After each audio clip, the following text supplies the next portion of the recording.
સહકારમાં ક્યારેય મેન્ડેટ પ્રથા હતી નહીં. હું પણ સહકારી ક્ષેત્રમાં જમીન વિકાસ બેંકમાં ચૂંટાયેલો. ક્યારેય સહકારી ક્ષેત્રમાં આટલા વર્ષો સુધી કોંગ્રેસની સત્તા રહી મેન્ડેટ પ્રથા નહોતી. કારણ કે સહકાર એનો અર્થ જ એ છે કે બધા સાથે મળીને કરીએ. અને એટલા જ માટે સહકારી ક્ષેત્રમાં રાજકીય હસ્તક્ષેપ, સરકારનો હસ્તક્ષેપ ક્યારેય નહોતો. ભારતીય જનતા પાર્ટીના પ્રદેશ પ્રમુખે પહેલી વખત મેન્ડેટ પ્રથા કરી, દંડો ચલાવ્યો.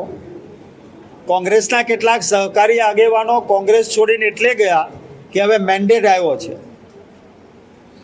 આ સહકારી ક્ષેત્રમાં ગુજરાત આખા દેશમાં નમૂનેદાર, આપણી સહકારી પ્રવૃત્તિ આખા દેશમાં વખણાતી, એને કલંકિત કરવાનું કામ શરૂ થયું.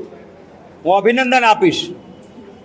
ભારતીય જનતા પાર્ટીમાં કેટલાકનો અંતરાત્મા જાગ્યો અને મેન્ડેટ બંધ કરવા પડે એવી મજબૂરી. કદાચ જૂના તમે ભાજપના પ્રદેશ પ્રમુખના થોડા સમય પહેલાંના વિડીયો કાઢજો અને આ કેમેરાની આંખ પર ચલાવી શકાય તો ચલાવજો.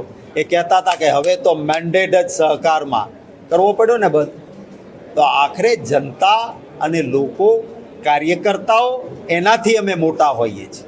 પદ પર બેઠા પછી કોણ કાર્યકર્તા ને કોણ નેતા, હું ને હું ભ્રમરની જેમ કરે તો એનો અંત આવો જ હોય છે.